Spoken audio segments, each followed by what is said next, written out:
Welcome to First Thought Backstage at Galway International Arts Festival. I am Paul Fahey, Artistic Director of the festival, and in this series we get to sit down with theatremakers at Festival 2022 to discuss the ideas behind and the making of their shows.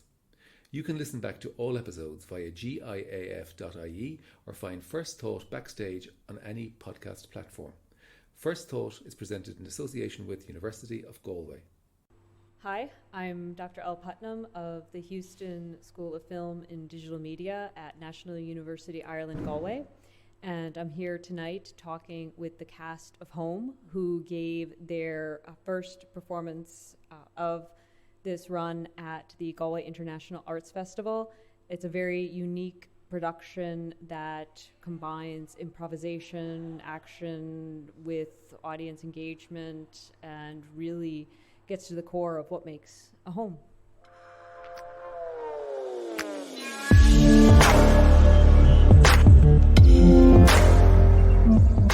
I'm El Putnam from National University Ireland Galway, and I am here to host this First Thoughts talk with the cast of Home, which we've all witnessed here. It was quite spectacular. Really, so much just coming in and reflecting on what we just experienced. I think the first thing that struck me is what makes a home. It's not just the relations and the experiences throughout it, but the material qualities of it that came through the scenography, the building of the set, and which really became a character in itself. So any of you want to share your thoughts or experiences of performing in this way? You know, I don't know how many times we've now done the show, like city to city. And it's a strange thing because it, on one hand, always feels a little different. Each theater is different, definitely each constituency of people in each country and national identity and that kind of thing. But then at the same time, it's always the same set and the kind of same constellation of people. So it's curious what feels so familiar and then the things that feel different. It's really odd because on one hand it's super familiar, and then you take 3 steps off stage and it's a different green room or a different backstage or things like that. It's kind of curious. Yeah. For me, I guess it's always funny how many things we all do in a similar fashion. Like we all brush, maybe we all brush our teeth. Showering, waking up, and just kind of performing these mundane things, but in this way, it puts it into a different perspective. And as a performer, it really, for me, kind of heightens, I don't want to say it heightens those experiences, but it definitely, it just makes it, you feel it, and I don't quite know how to articulate that, what it is that I'm trying to say, but just doing these day-to-day activities in this sort of way just reminds you how many things we all have in common. But also, too, it reminds me of the privilege we have to have homes, if we have homes, for those of us who do, and have the abilities to be in a space where you have a shower, you have a sink, and you have a toilet, and you can have memories of a space and kind of this luxury of the simple things that are simple for most of us here, but then that aren't maybe for others. So there's also that. I think that it kind of makes me think about and consider, and it's a pleasure to be able to do this in different countries in the same. It might be interesting to know that it was also made with everybody creating these kind of tracks and fitting them together, along with Stephen Dufalo, who was the set designer, who was with us, who was constructing the rooms around us as we needed it, and all sorts of things. So it's not like we're just coming in and doing it. We've all lived through the creation of it and the living on it. So it's our home away from home, and we continue to travel with it. It's nice. It goes deeper and deeper each time.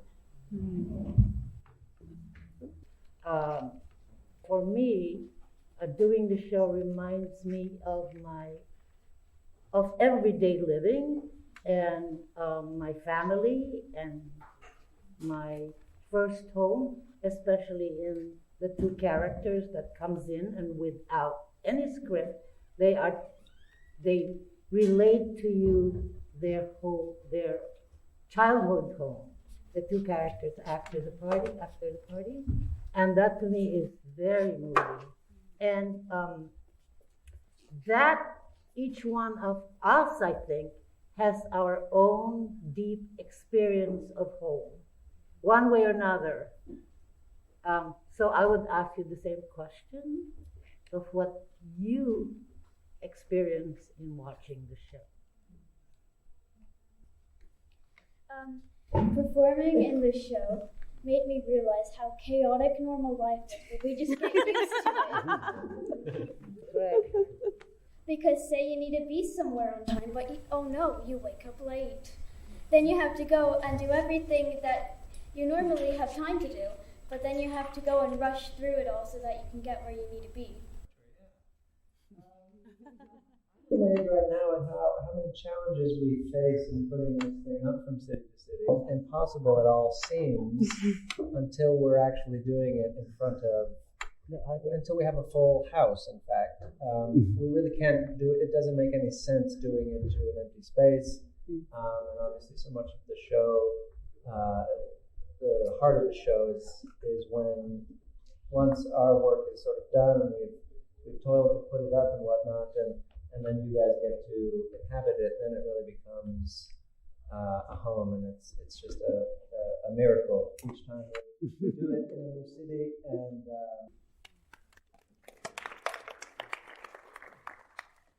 yeah, as a performance, it's like you welcomed us all into your home.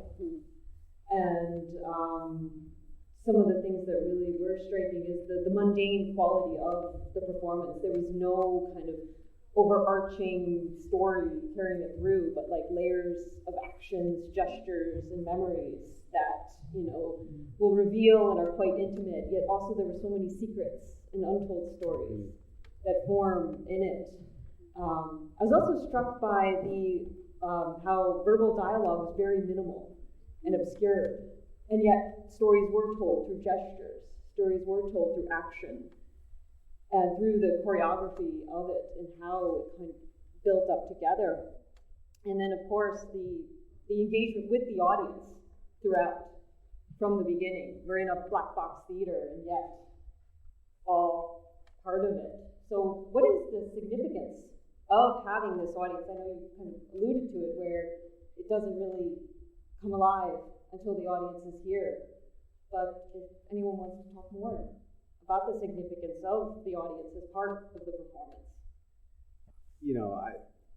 Elvis did mention, this is the house, right? We refer to the theater as the house, like it's a full house, or the house is empty, house left and house right, and we used to talk about the show. We would say, well, that when you come into the house, but you should hopefully leave, feeling like you have been home, in a sense. And even now, hopefully, if you kind of look around and you sort of see people who have been in the show, and, the audience members who you saw up here, or the experience of kind of living through it with them, and that empathy that you feel in seeing your own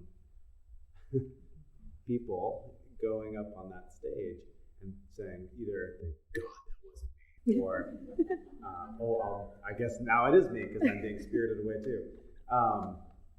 That experience that you have together, it kind of bonds you and, helps connect this thing that feels something, I think, hard to nail down with language. It's more of a feeling thing, and it's a bit abstract. Maybe for lack of a better word, we could call it home, but it's a little bit ineffable or unnameable or whatever. It's mysterious, which is partly why there isn't a whole lot of language in the show. I'm kind of a big believer in the moments before language or the moments outside language that are more experiential, and it allows the seated audience kind of a space to dream and to put yourself in it. So I think it's that empathic thing. And I think the strange thrill or fear of the fact that we're so close. I mean, really, we're just facing that way and you're just facing this way. But we are in the same room. You know, that's the kind of absurdity of it. Like, we're all here right next to the kitchen. And hopefully there is a metaphor there somewhere about that. Even if we feel so far, we're just in the same room. But I'd be curious to turn this microphone to cross that line. Would anybody like to share a reflection of what either they thought of that significance was, or any question? Or any questions? Yeah. I have a question. My question is, you're working with the audience, and that's really lovely. I'd love to hear the man talking about his house and the. Sorry about that. Yeah, no. My question just was basically, has the audience ever taken you in a direction that you weren't expecting? It seemed like it was all very well managed. I mean, obviously you were constantly talking. I mean, I was quite close to you because I could hear you when you did. But like, constantly you're orchestrating really well. But I just wanted to know, has the audience taken it in a direction you weren't expecting? And welcome or unwelcome? Not really. I mean, Except when they don't want to move, or they don't want to. that happens. They don't for want sure. to follow. We've also gone places. We are a predominantly English-speaking company, not fully, but predominantly, and we've definitely been places yes. where language was a big And we put in a thing. translator. And so that's really on the fly, is because there's a lot of sort of managing with the loud music, and then suddenly we would be in a place like South Korea where we don't speak the language, and there's like 2 translators on Or stage. Germany. Or Germany, yeah. And Well, I just remember the lady who we remember almost daily in and out of the theater, who didn't want to leave. that's true. And, when it's time, we go around and tell people to go back to your seats. In This Wellington. lady, was she the host from the beginning? I don't remember her at all. She just Yeah. sort of was there. She just wanted to be up here very badly. She found her way here, whether she was invited or not. And then when it was time for everybody to go home, back to away from home, back to home base here, Geoff was going around saying, I think we were in New Zealand, and so in New Zealand, Geoff is Geoff. And so Geoff, was going around saying, "It's time to go back to your seat." And she just turned to him and said, "I'm already in my seat."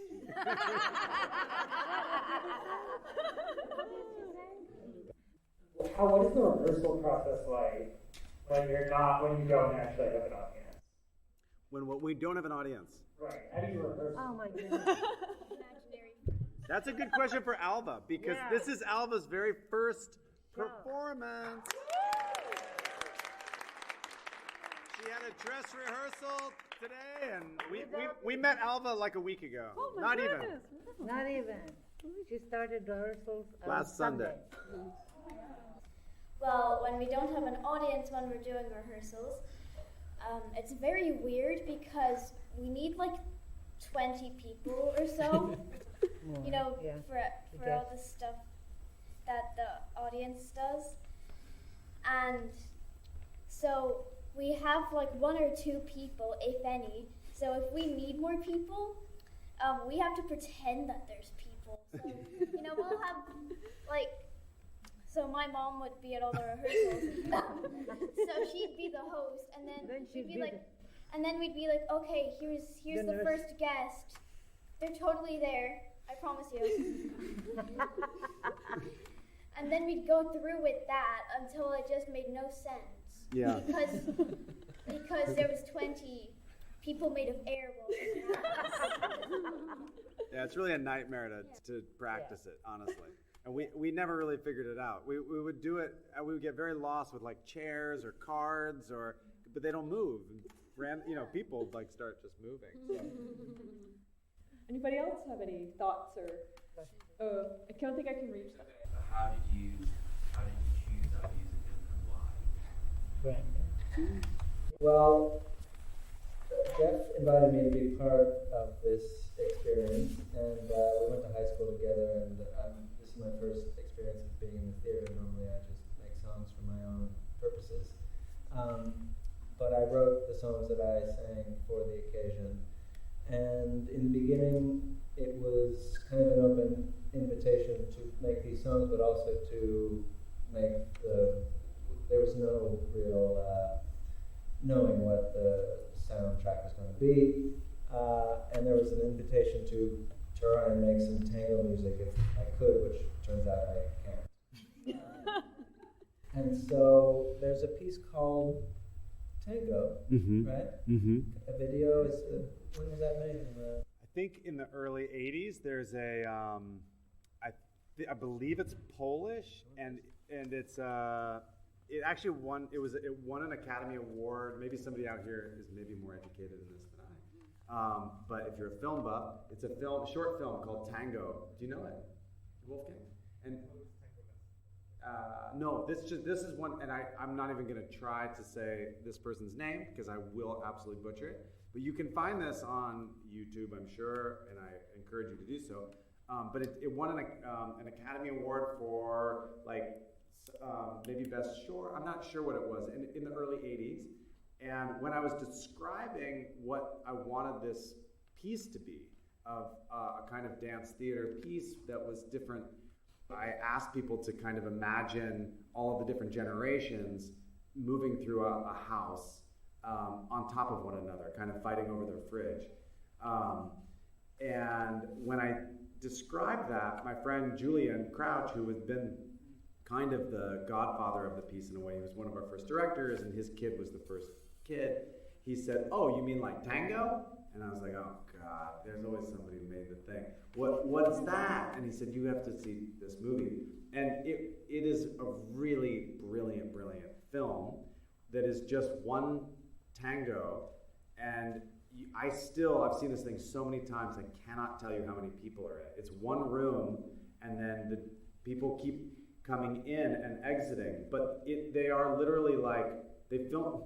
It's hard to say because it's a strange form of it's not animation, it's film, but it's a loop on itself over and over and over, and it was really done in film because it's all, that year is important, that it's not digital. It's some kind of crazy layering that this person painstakingly was literally cutting celluloid and putting it on top of itself. So it's really worth seeing. And in so doing, I totally fell in love with the tango music, and then shamelessly couldn't get it out of my head and said, well, let's just totally do that because it makes a lot of sense. And the tango music felt so right in its change. It has a lot of drama to it, and it can be both fun and then tragic, like on a dime it can turn. And it kind of those weather systems in the music felt so right for something like this. And there's a nostalgia to it because all of those old tangos are from like the teens and 20s, maybe the 30s. They're older, maybe with some exceptions. And then Brandon Wolka, who's our brilliant sound designer, thank you, Brenda, took those ideas and then really accelerated them, tore them apart, put them back together, resisted all the tango, acquiesced. There was a whole thing. And so that's the story. I don't know, Brandon, if there's other things to say. Are you here? Another piece of the live music, which is very important, was Michael Chang and these four incredible musicians who came on, who are also local to Galway. So the band, whenever we tour, we invite, cajole, and whatever, kidnap a band to come and perform. So and the crew is local. the Everywhere crew, we go. yes, for sure, there, absolutely. But so Michael Chang and the music at the party is all this was their first performance as well. Yeah, that's right. Oh, somebody's raising their hand. I'm just picturing the script period, how much it was just a creation versus there was like every single detail, stage direction. It's so complicated with all the movement and the physicality. How much did it evolve from the sort of the first rehearsal to where it is now, and what was set and what was not set? Well, that makes me want to do another shout out followed just quickly by a second shout out, which is this is Lisa McGinn, who is our stage manager. Lisa is the eyes and brain and all thing and nervous system, I should say, on this side of the production. Then there is a Kevin Hanley. Are you in earshot? He's at the bar. Kevin is behind all, is backstage, and so yes, there is a script. No, it was never written down. It was like cobbled together and then religiously like figured out how to call. How many cues are there? Hundreds of cues. So yes, every single thing has at least an intended place, but you never know where things are going to go. So like objects, that is all Kevin's domain, as well as like a pretty large crew that has to learn on the fly in the space. That's all Kevin. And then sound and light, who you met Brandon, and there's Chris Cool, who did all of these incredible lights. All of that is run through Lisa, who calls all of those to an operator. All these things have to happen in order. So yeah, it's pretty intense. And so the script was ultimately created so that could happen, so that you could tech a show like this. And know that what you're seeing, there's no resemblance to how when we first met, because there was no thing. So we were improvising kind of endlessly, for a long time, do a lot of tango music, for kind of endlessly improvising for a long, long time.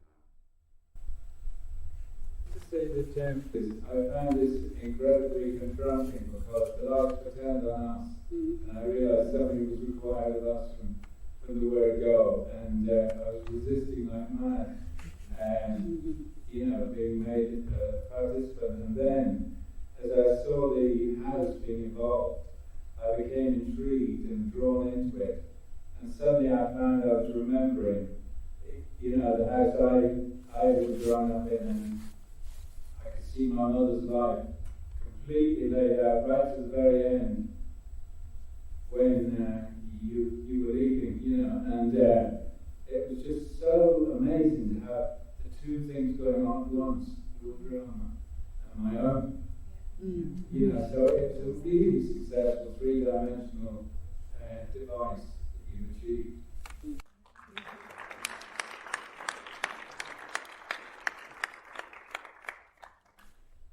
Yeah, that was pretty cool. Are we good? All right. I think we're good. Thanks everyone for sticking around, and thank you for sharing your thoughts and experiences. This has just been such a fantastic evening, and I'm looking forward to going home.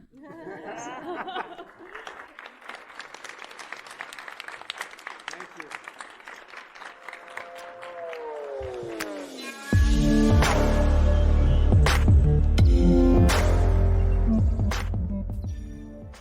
Thank you for joining us for this episode. For more episodes, visit giaf.ie or find First Thought Backstage on any podcast platform.